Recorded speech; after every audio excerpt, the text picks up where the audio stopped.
الحمد لله أستعينه وأستغفره ونعوذ بالله من شرور أنفسنا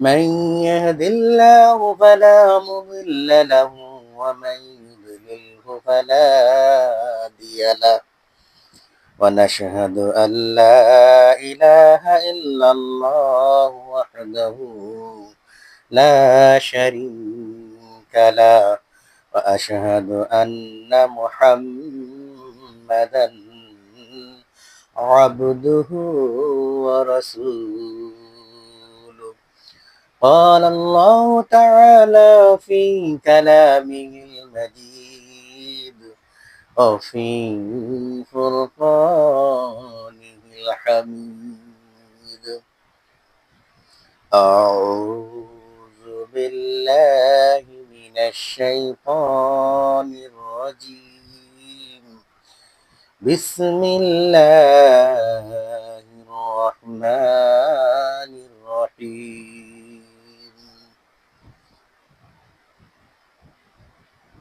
إن الله مع الصابرين صدق الله العظيم وصدق رسوله النبي الكريم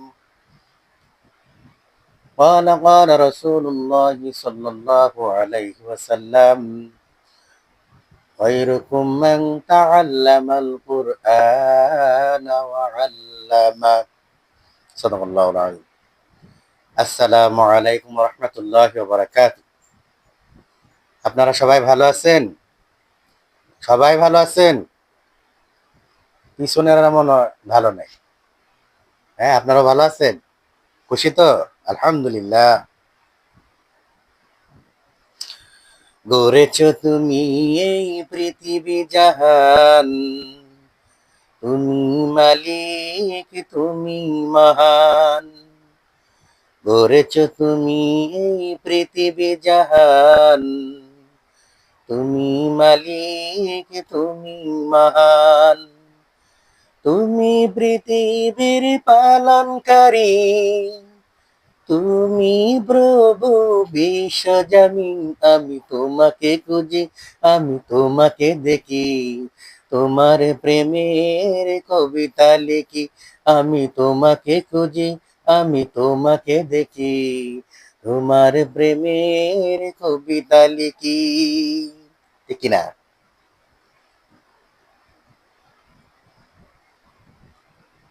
আল্লাহ তাআলা সকল মা বাবার ঘরে সন্তান দিয়েছেন, আর কারো কারো ঘরে সংসারে হয়তো সন্তান নাই। আল্লাহ তাআলা আয়াতে বলেন, ইয়াহাবু লিমান ইয়াশাউ ইনাহু ওয়া ইয়াহাবু লিমান ইয়াশা। আল্লাহ রাব্বুল আলামিন বলেছেন, আমি আল্লাহ তাআলা কাউকে সন্তান দেই, কাউকে ছেলে দেই, কাউকে মেয়ে দেই, কাউকে ছেলে মেয়ে উভয়টা দেই, কাউকে আবার ছেলেও দেই না, মেয়েও দেই না, কাউকে আবার বন্দা বানায়া রাখি। আমার বন্ধুরা, আল্লাহ রাব্বুল আলামিন কারো কারো সংসারে সন্তান দিয়েও আবার পরীক্ষা করেন। 1 বছর, 2 বছর, 5 বছর, 10 বছর বয়সেও কিন্তু ওই সন্তানটাকে আল্লাহ তাআলা আবার আকাশে উঠায় নিয়ে যান, অর্থাৎ মৃত্যুবরণ করে। 5 বছর, 10 বছর, 1 বছর, অথবা জন্মের পর পরে মারা যায়, এমন সন্তান আছে না? মারা যায়। এই জন্যে ইন্নাল্লাহা মা'আস সাবিরিন, আল্লাহ তাআলা বলেন, আমি কাউকে সন্তান দিয়ে পরীক্ষা করি, আবার কাউকে সন্তান দিয়ে আবার ছিনায় নিয়ে যাই। তো এটা আমি আল্লাহ তাআলাই করি। তোমরা যদি ইন্নাল্লাহা মা'আস সাবিরিন, তোমরা যদি সবর করতে পারো, তো নিশ্চয়ই আমি আল্লাহ তাআলা সবরকারীদের সঙ্গেই থাকি। আমার বন্ধুরা, কিছু কিছু সংসারের মধ্যে দেখা যায় বাবা মার নবদম্পতি, 1 বছর হয়ে গেল সংসার হলো, 2 বছর হয়ে গেল সংসার হলো, 3 বছরের মাথার মধ্যে একটা সন্তান জন্মগ্রহণ করলো, কিন্তু সন্তানটা 1 বছর লালন পালন করার পরে, মায়ের বুকের দুধ খাওয়ানোর পরে বাবা, ওই ছেলেটাকে লালন পালন ভরণ পোষণ দেওয়ার পরে আল্লাহ তাআলা তাকে আবার এরকম মৃত্যু দিয়ে তাকে আকাশে ওঠায় নেন, আছে না? কিন্তু ওই সময় আল্লাহ রাব্বুল আলামিন বলেছেন, ও বান্দা, ইন্নাল্লাহা মা'আস সাবিরিন।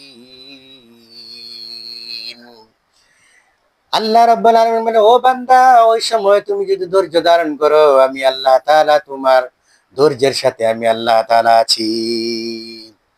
কিন্তু কিছু মানুষ আছে ধৈর্য নাই, এরকম হাত বাড়াইয়া দিয়া চিল্লায়া বলতে থাকে, হায় রে নিচে গারে, আছে না?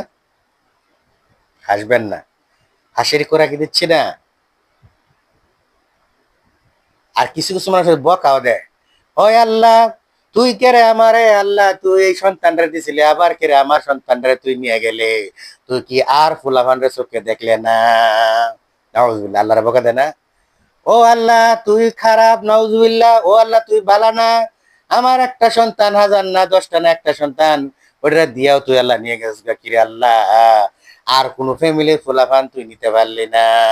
নাউজুবিল্লাহ, এটা কি করলো? এটা আল্লাহ তাআলা নিয়ামতের না শুকরিয়া আদায় করলো। আমার বন্ধুরা, এইভাবে সন্তান মারা যাওয়ার পরে দুঃখ তো লাগবে, দুঃখ লাগবে না এমন কথাটা, তাই বলে চিল্লায়া ফাটায়া গা কান্দা যাবে না, চিৎকার ফাৎকার করে মাটিতে গড়াগড়ি দিয়ে কান্না করা যাবে না। সন্তান যেহেতু মৃত্যুবরণ করেছে রে,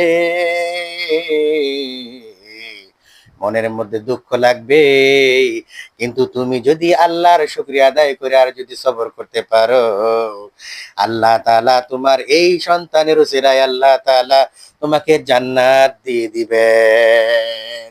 জোরে বলুন সুবহানাল্লাহ। আমার বন্ধুরা, এই জন্য হযরতে মালিক বিন দিনার রাহমাতুল্লাহি আলাইহি, এই জন্য তখন মালিক বিন দিনার রাহমাতুল্লাহি আলাইহি তিনি একবার শবে বরাতের রাত্রি ছিল, ওই শবে বরাতের রাত্রিতে তিনি তখন সেনাবাহিনী পদে একটা সাবজেক্টের মধ্যে ছিল, সেনাবাহিনীতে চাকরি করতেন। আর ওই আল্লাহর বান্দা মালিক বিন দিনার, তিনার একটা অভ্যাস ছিল, তিনি যখন ডিউটি থেকে আসতেন, আসার পরে তার ঘরের মধ্যে এমন সুন্দর একটা বাদি ছিল, বাদি মানে বিবি, বউ, আগেকার জমানায় বাদিকে কেনা বেচা হতো। তো ওই বাদিকে ব্যবহার, স্ত্রীর মতো ব্যবহার করার জন্য জায়েজ ছিল। ওই সুন্দরী পরমা স্ত্রী যখন এত সুন্দর ছিল, সুন্দরী থাকার কারণে তাকে এমন ভালোবাসতেন, নিজের জান প্রাণের চেয়েও বেশি ভালোবাসতেন তার বিবিকে। ও বন্ধুরা আমার, ওই স্ত্রীটা কিছুদিন পরে যখন ইন্তেকাল হয়ে গেল, আল্লাহ তাআলা তার দরবারে ডেকে নিয়ে গেলেন। এইবার মালিক বিন দিনার রাহমাতুল্লাহি আলাইহি একা হয়ে গেল, কিন্তু তার সন্তান, তার ওই সুন্দরী পরমা স্ত্রীর গর্ভে, পরমা সুন্দরীর গর্ভে একটা সুন্দরী একটা বাচ্চা হয়েছিল। বাচ্চাটার বয়স 6 বছর। কয় বছর? 6 বছর। 6 বছরের বাচ্চা, 6 বছরের বাচ্চা মেয়ে কন্যা সন্তানকে রেখে পরমা স্ত্রী সুন্দরী মারা গেল, বাতিটা মারা গেল। মারা যাওয়ার পরে মনের মধ্যে একটা দারুণ ব্যথা অনুভব হয়ে গেল, আর কিছুই ভালো লাগে না। মদ গাঁজা ইয়াবা ডাইল আর পেন্সিল নেশায় অভ্যস্ত হয়ে গেল। নেশায় অভ্যস্ত হয়ে মদের বোতল গ্লাসে নিয়ে পানি মদ পান করতে থাকতো, আর বেহুশ হইয়া রাতের পর রাত, দিনের পর দিন বেহুশ হয়ে পড়ে থাকতো। প্রথম জীবনটা ভালো যায় না, একজন নেশাকুর, একজন মদঘুর গাঁজাকুর বাবাকুর আছে। কিন্তু বাবাকুর হইলেও তিনি এমন নেশা করেন নাই যে নেশার কারণে মাতাল হয়ে আর একজনের বাড়িতে যাইয়া পরনারীকে স্পর্শ করে, অন্যর মেয়েকে প্রিজিং করে, আর অন্যের জমিকে দখল করে অশ্লীল ভাষায় গালিগালাজ করে, নিরীহ মানুষকে পেলে হত্যা করে, আর ছোট বড়দেরকে সম্মান করে না, অন্যায় অত্যাচার করে। মালিক বিন দিনার রহমাতুল্লাহ আলাইহি কিন্তু মদ ঠিকই পান করতেন, কিন্তু কারো ক্ষতি করতেন না। আমার বন্ধুরা, হযরতে মালিক বিন দিনার রহমাতুল্লাহ আলাইহি এভাবে শবে বরাতের রাত্রে একদিন তিনি ওই মদের বোতল হাতে নিয়ে তখন মদ পান করতে করতে করতে করতে এরকম ভাবে ঘুমিয়ে গেলেন। কিন্তু তার যে 6 বছরের মেয়েটা, ওই মেয়েটা আশেপাশে ঘোরাঘুরি করতে লাগলো। মা তার ইন্তেকাল হয়ে গেল, এবার বাবার আশ্রয় ছাড়া মেয়েটা আর কোথাও যেতে পারে না। বাবার আশেপাশে থাকতে লাগলো, বাবার আশেপাশে থাকতে লাগো, আর বাবার কুলে যায় উঠে, গালে চুমু দেয়, কপালে চুমু দেয়, এরকম ভাবে মহানাকা মহামেলা করতে থাকে, ভালোবাসা দিতে থাকে। বাবা মেয়েকে আদর করে, মেয়ে বাবাকে চুমু দিতে থাকে, আর ভালোবাসায় তাদের অন্তরকে আল্লাহ তাআলা সুন্দরভাবে মহব্বত ঢেলে দিলেন। আমার বন্ধুরা, এইভাবে হযরতে মালিক বিন দিনার আরেকবার মদের গ্লাস যখনই হাতে নিত, 6 বছরের সুন্দর মেয়েটা তখন দৌড়াইয়া যখনই দেখতো মদের গ্লাস হাতে নিত, হাতে নেওয়ার সাথে সাথে ওই মেয়েটা হাত থেকে মদের গ্লাসটা টান দিয়ে নিয়ে ছুঁড়ে ফেলে দিত। ছুঁড়ে ফেলে দিয়ে ভেঙে তারপর বলতো, বাবা আপনি কেন এসব আজে বাজে জিনিস ছাই পাশ কেন খান? এগুলো খেয়ে আপনার কি শান্তি হয় গো বাবা? আমি তো আপনার মেয়ে, এখনো বেঁচে আছি, আমাকে দেখুন, আমাকে সযত্নে আমাকে লেখাপড়া শেখান, আমাকে আপনি এখন কোরআন শিখান। মেয়েটা বলতো।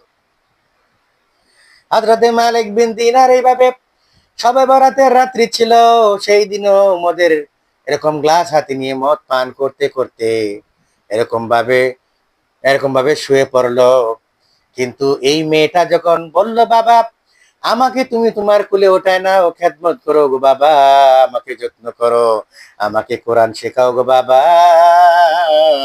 এইসব মদ গাঁজা এবার ডায়াল পেন্সিল আর খায়েন না, কারণ মাতাল অবস্থায় নামাজ হয় না, মাতাল অবস্থায় তেলাওয়াত হয় না, মাতাল অবস্থায় জিকির করা হয় না, মাতাল অবস্থায় আপনি কিন্তু কাউকে ভালো কথাও বলতে পারবেন না। এই কথা শোনার পরে এইভাবে দিনাতিপাত চলতে লাগলো, দিন চলে যাইতে লাগলো। কিছুদিন পর 6 বছরের মেয়েটাও মারা গেল। 6 বছরের মেয়েটা মায়ের পরে, কিছুদিন পরে 6 বছরের সেই সুন্দর বাচ্চাটাও মারা গেল।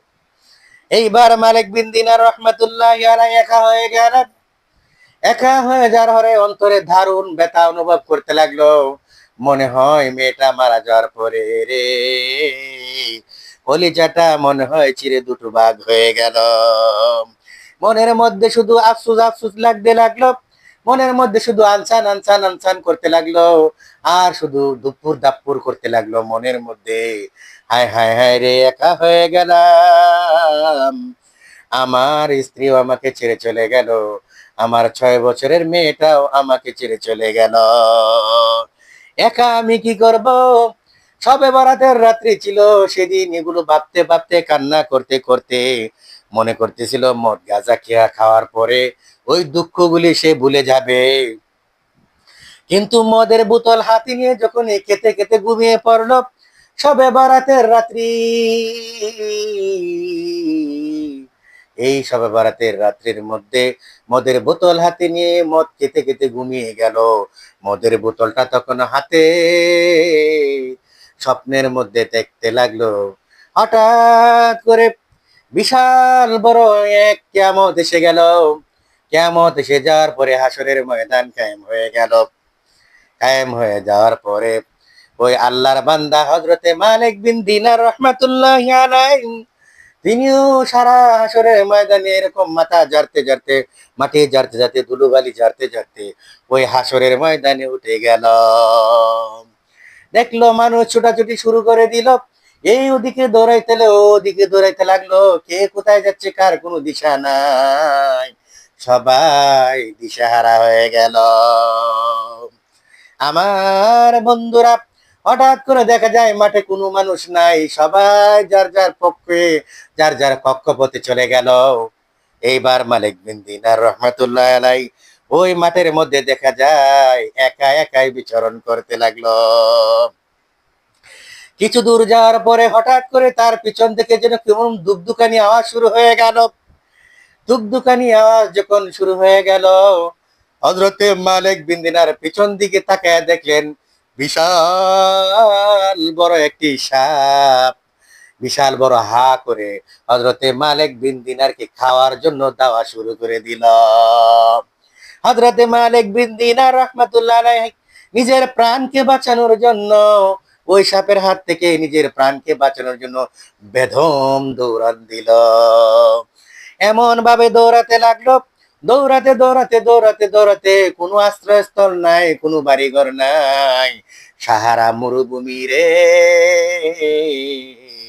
মালিক বিন দিনারকে বাঁচানোর মতো কোনো লোক নাই। হযরতে মালিক বিন দিনারও দৌড়াইতে লাগলো, সাপও হযরত মালিক বিন দিনারের পিছনে দৌড়াইতে লাগলো। দৌড়াইতে দৌড়াইতে হঠাৎ করে কিছু দূর যাওয়ার পরে যখন ক্লান্ত হয়ে গেল, সাপও পিছন পিছন দৌড়াইতে লাগলো তাকে খাবার জন্য হা করে। হযরতে মালিক বিন দিনার সামনে যখন এগিয়ে গেলেন, এগিয়ে যাওয়ার পরে গিয়ে দেখলেন একজন বয়স্ক মুরব্বী লোক তার সামনে এসে হাজির হয়ে গেল।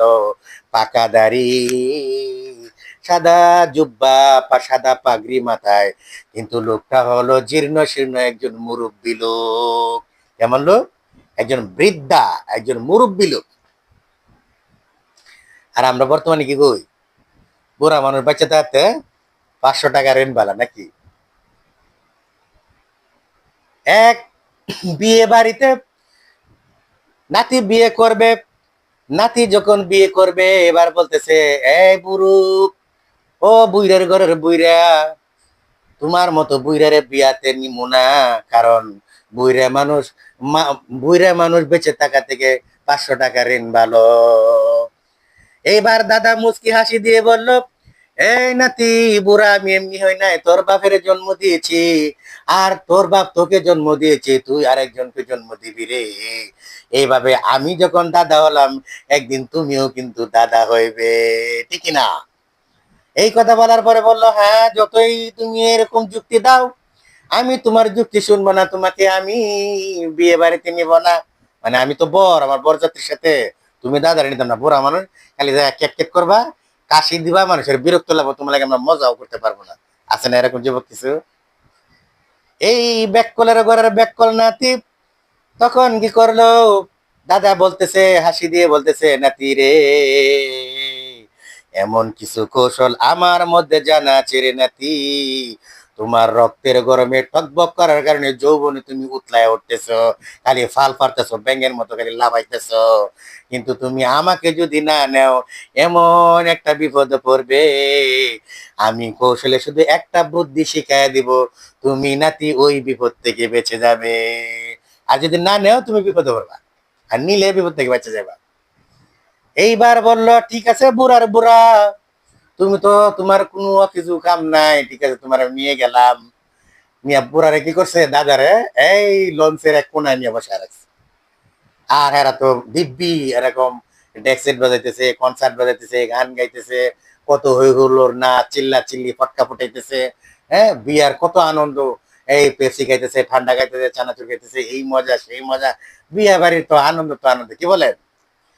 এরকম ভাবে বিয়ে বাড়িতে যখন আনন্দ শুরু হয়ে গেল, হঠাৎ করে যখন এই বর যাত্রী যখন বিবাহ কনে বাড়িতে যখন যায়, গেটে আটকা পড়লো। গেটে আটকা পড়ার সময় টাকা দিয়ে হোক, যেভাবে হোক, কম বেশি দিয়ে গেট পাস, তারা গেটে প্রবেশ করে গেল।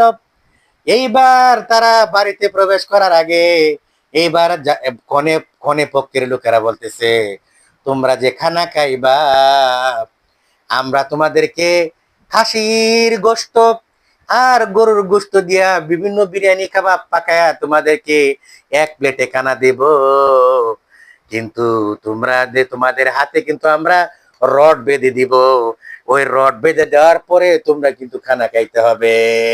হাতের মধ্যে রড, সোজা রড বেঁধে দিবে। এইবার কনে পক্ষের লোকেরা যখন এই কথা বললো, আর ওই দাদা কিন্তু লঞ্চের কোনায় বসে রয়েছে।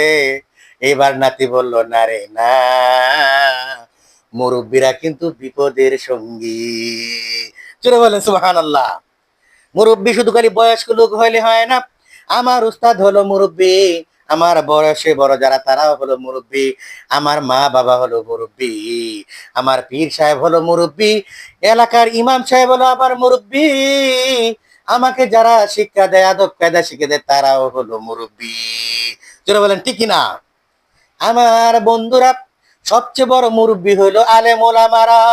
যারা বলেন ঠিক কিনা? সবচেয়ে মুরব্বী কারা?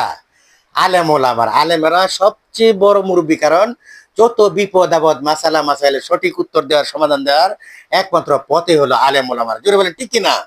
ইমান হইল তোরা তোরা, গুনাহ হইল জোরা জোরা। কি বলেন? ইমান হইল তোরা তোরা, গুনাহ হইল জোরা জোরা, কার কাছে যাব আমি সর্বহারা, পথ দেখাবেন এ যুগের আলেম ওলামারা। তাই তো পথ দেখাবেন এ যুগের আলেম ওলামারা। জোরে বলেন ঠিক কিনা? আমার বন্ধুরা, ওই নাতিরা যখন বলল, কি ব্যাপার, যদি আমাদের হাতে রড বেঁধে দেয় আর এক প্লেটে খানা দিবে, আমরা কিভাবে খাবো? লোকমা নিমু ঠিকই, মুখে না দিয়ে আমরা তো বাইরে ফেলে দিব। আর যদি সুদা থাকে, পেটে খানা নিয়ে খাইতে পারবে, সব ফেলাই দেবে না, পিছন দিকে ফেলাই।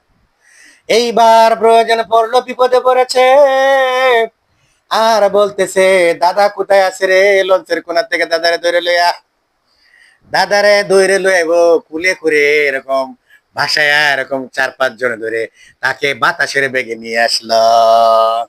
এইবার দাদা বললো, কি হয়েছে রে নাতি বল। বলে, দাদা গো, তুমি তো ঠিকই বলছিলা, কিন্তু আমি তো বলছিলাম বুড়া মানুষ বাচ্চা টাকাতে 500 টাকা ঋণ বালা, কিন্তু এখন দেখলাম বুড়া মানুষ না থাকলে বড় বিপদের জ্বালা। ঠিক না? এইবার দাদা বললো, কি হলে বলো, বলো রে নাতি, কি হলো? এইবার নাতি বলতেছে, দাদা কনেরা তো আমাদেরকে, কনে বাড়ির লোকেরা তো আমাদেরকে বলতেছে হাতে রড বেঁধে দিবে, আমরা কি করে খানা খাবো, আমরা কি করে খাবো? তো দাদা বলতেছে, আরে ব্যাক কল, এই দিন লেগে তো বুঝছিলাম যে আমার আনছো তখন বিপদ থেকে বাঁচো, এই যে দেখ আমি কেমনে বুদ্ধি দিই।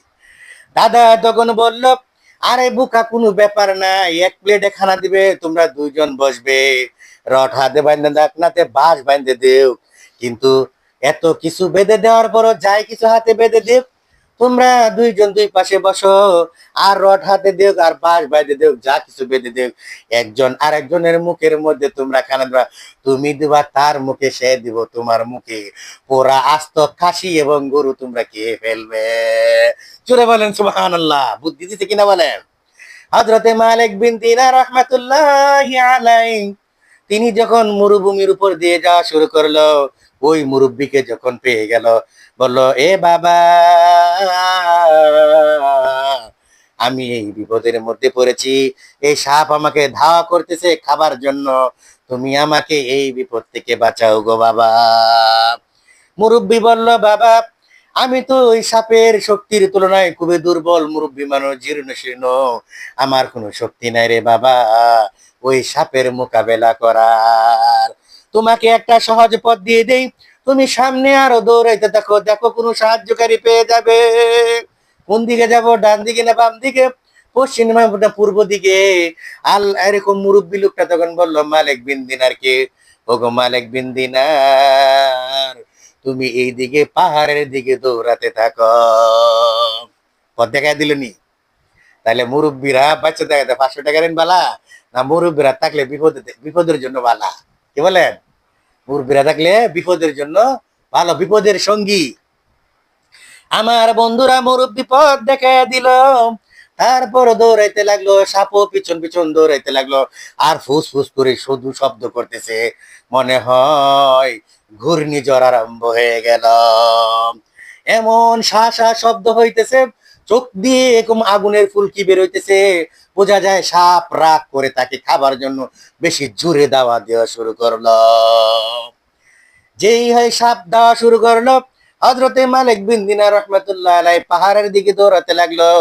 যাইতে যাইতে যাইতে যাইতে পাহাড়ের রাস্তা কিন্তু ফুরায় না। এবার আবার সেই মুরব্বী লোকের সাথে দেখা হইলো। এই মুরব্বীটার সাথে যখন আবার দেখা হইলো, হযরতে মালিক বিন দিনার বলেন, বাবা গো, একটু সাহায্য করুন আমাকে, এই সাপের হাত থেকে বাঁচান। মুরব্বী তখনও বলল, বাবা রে, এই সাপের শক্তি এত বেশি রে বাবা, আমি মুরব্বী তার সাথে মোকাবেলা করে পারবো না, তাকে আমি ফেরাতেও পারবো না, তবে তোমাকে বাঁচার জন্য রাস্তা বাতলায় দিতেছি, তুমি ওই পাহাড়ের চূড়ান্তে যায় পৌঁছে যাও, অবশ্যই সেখানে তুমি কোনো সাহায্যকারী পেয়ে যাবে। জোরে বলেন সুবহানাল্লাহ। জান বাঁচাবার জন্য হযরত মালিক বিন দিনার প্রাণপণে ছুটে দৌড়াতে শুরু করলো, দৌড়াইতে দৌড়াইতে দৌড়াইতে একেবারে পাহাড়ের চূড়ান্তে কিনারায় গিয়ে পৌঁছে গেলেন। পাহাড়ের কিনারায় যখন পৌঁছে গেলেন, সেখানে গিয়ে দেখলো একটি গুহা। ওই গুহার মধ্যে একটা আগুনের কুণ্ডলী, আগুনের লাভা, উত্তপ্ত আগুন প্রজ্বলিত হয়ে উপরের দিকে ভেসে আসতেছে। এটা কি হলো?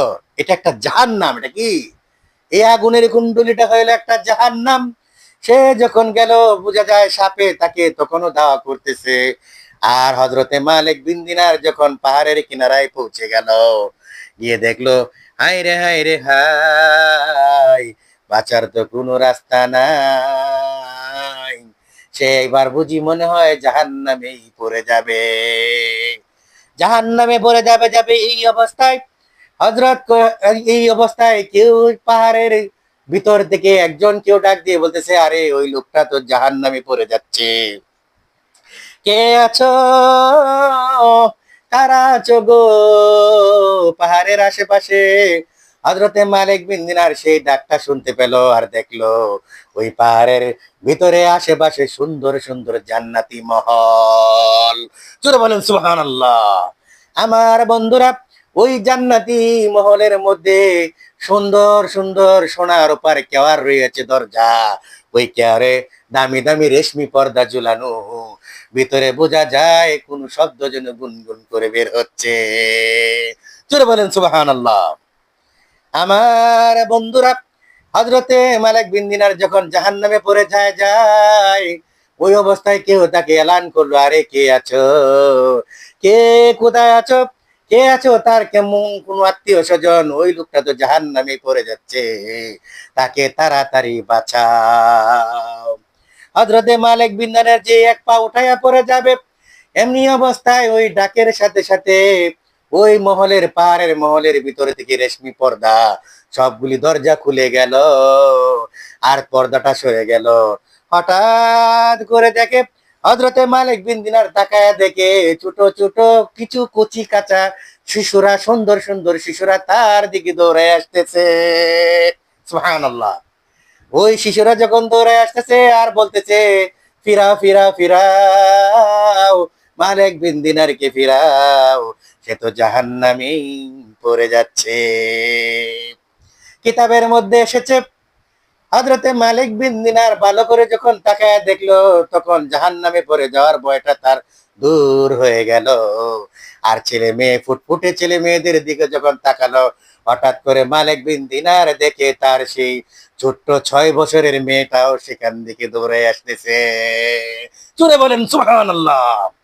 আমার বন্ধুরা, ওই 6 বছরের মেয়েটা দৌড়ে এসে বলতেছে, আরে বন্ধুরা, এটা আর কেউ না, এই মালিক বিন দিনার হলো আমার জন্মদাতা পিতা, তোমরা সবাই ধরো, আমার আব্বাকে বাঁচাও। এই কথা বলে ওই 6 বছরের শিশুটা, কন্যাটা, ফুটফুটে সন্তানটা নূরের একটা পাল্লায় যা লাফ দিয়ে উঠে পড়বে।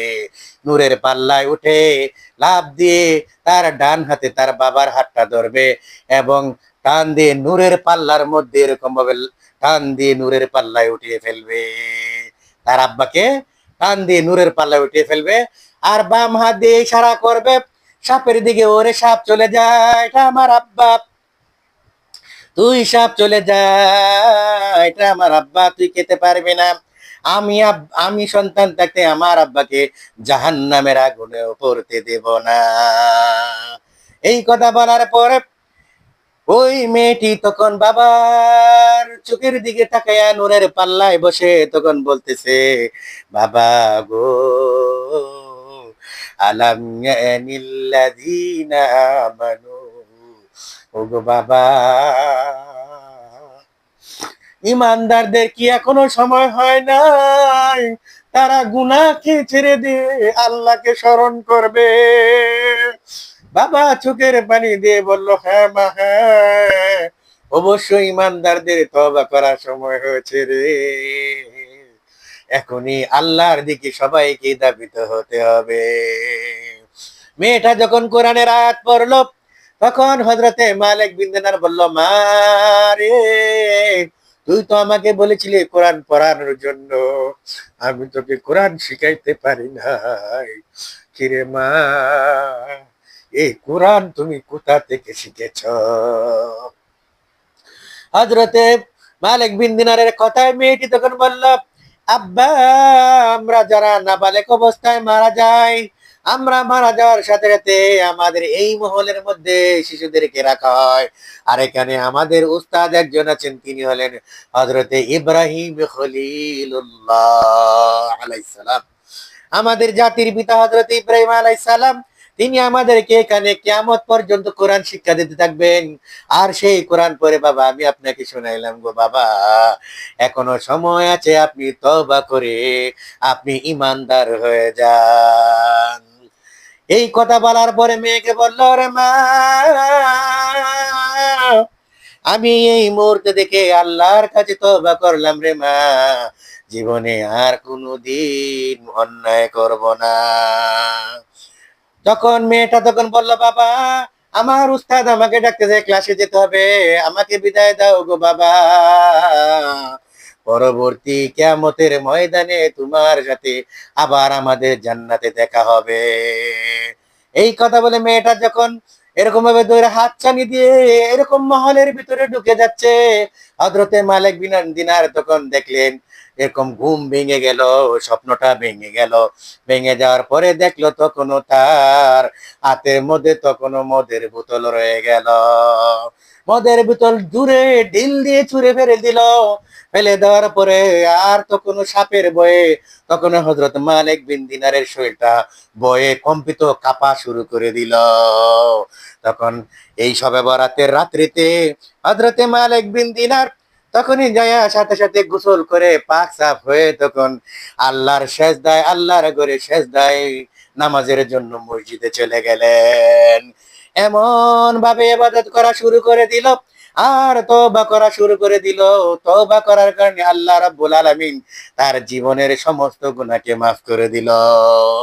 কিতাবের মধ্যে এসেছে আল্লাহ তাআলা তওবা করার কারণে তাকে মাফ করে দেওয়ার পরে তার জীবনের সমস্ত গুনাহকে মাফ করে দিয়ে তার ওই আমলনামায় আল্লাহ তাআলা আবার ওই বাকি খাতাগুলোকে আল্লাহ তাআলা নেক আমল দিয়ে পরিপূর্ণ করে দিয়েছেন। আর কিতাবের মধ্যে এসেছেন ওই রাত্রি শবে বরাতের রাত্রিতে সারা রাত ইবাদত করার পরে আল্লাহ তাআলা মালিক বিন দিনারকে আল্লাহ তাআলার এই জমানার বড় ওলি বানায়া দিলেন। ওয়া মা আলাইনা ইল্লাল বালাগ। আসসালামু আলাইকুম ওয়া রাহমাতুল্লাহি ওয়া বারাকাতুহু।